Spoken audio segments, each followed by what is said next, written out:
Tato, good evening. Welcome to this conversation, the second in our three-part series on the future of Auckland. I'm Rod Oram, and it's my very great pleasure and privilege to be the facilitator this evening. As you were coming in, that was a 30-minute video highlight from the first session, and that's going to have a wider audience in due course, so you'll be hearing from Ashley, who's organising these events, how to get hold of that in due course, and that will be shown to a wider audience too, just as this evening's will be likewise in due course. The future of Auckland is such a wonderful subject. I wonder if you won't mind if I indulge with one of my favourite quotes from one of my favourite people on the nature of cities, because we'll be hearing a lot of really important analysis tonight, but this is a way of thinking about the place we live in a rather different way, which I hope may contribute to this evening. This is from Lewis Mumford, the US sociologist, from his 1938 book, The Culture of Cities. The city is a fact of nature, like a cave, a run of mackerel, or an ant-heap. But it is also a conscious work of art, and in it holds, within its communal framework, many simpler and more personal forms of art. Mind takes form in the city, and in turn, urban form conditions mind. And so I think that this wonderful city with its extraordinary natural setting and a human-built form which has yet to reach its potential gives us a great hope for the future, I think, of the city. First of all, a few housekeeping things. In the unlikely event of the emergency, an alarm will sound. Just stay calm, and Aotea Centre staff will be escorting us out that way. I think that way is a bit of a dead end. Secondly, smoking is prohibited, of course, in the Aotea Centre and the car park downstairs.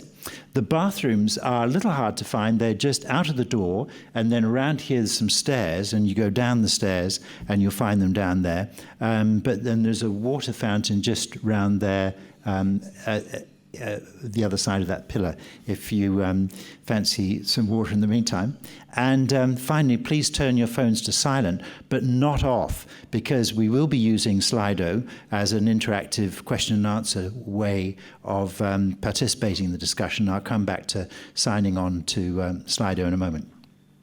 The idea and the impetus for this three-part series on the future of Auckland came from a number of leaders in council, and they were very intent on ensuring that the city responds strategically to the exciting opportunities it has for itself, particularly as we have responded to COVID and how that changes many things and opens up new possibilities. And right from the outset, this was envisaged to be a three-part series. So in the first session on March 31st, we had a wonderful panel laying out various themes about the city. So we had Michael Quinn, who I know is with us this evening, who's head of the government's Auckland Policy Office, discussing various the big issues that are on the mind of him and his colleagues. And then Helen Petousis-Harris, well-known vaccinologist and an associate professor at the University of Auckland.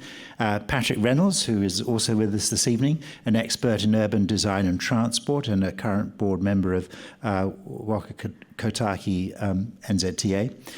Damon Salesa, the Associate Professor of Pacific Studies and Pro-Vice Chancellor Pacific at the university, who recently led the opening of the university's South Auckland campus. And Tania Pafari, the manager, the council's manager of Community and Social Innovation, who is doing, she and her colleagues are doing extraordinary work in South and West Auckland, particularly among Māori and Pacifica people. As I said, that highlights reel from that will be available in due course. So it was a very lively and challenging set of presentations and discussion. But crucially in the audience on that first evening were Sir Peter Gluckman and colleagues of his from Koitu, the Centre for Informed Futures at the University of Auckland, who were listening very hard, and they went away to continue the work that was already underway, thinking about the city and in the context, of course, of New Zealand and what's going on in the world. So it's a great pleasure to, the idea was that they would come back this evening to present the big issues and big opportunities they're seeing on their mind. So I'll do a proper introduction in due course, but I just wanted to welcome you, Sir Peter, and Dr. Anne Bardsley and Dr. Dornell Klein. A very big hand for them, please. Thank you.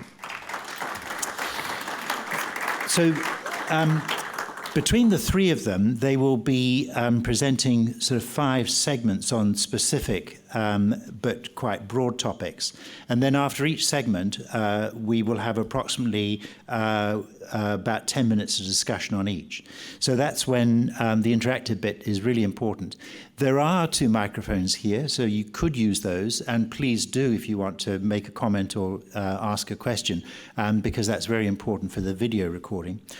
Or you could go to slido.com and enter the code for this evening, which is #recovery, all lowercase, and ask your questions that way. And that'll be a great help to me because I can see those coming through and can work with those.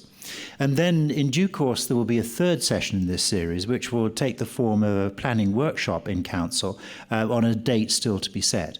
And that 3rd leg will use the wealth of ideas and information that's been coming through in these first 2 sections.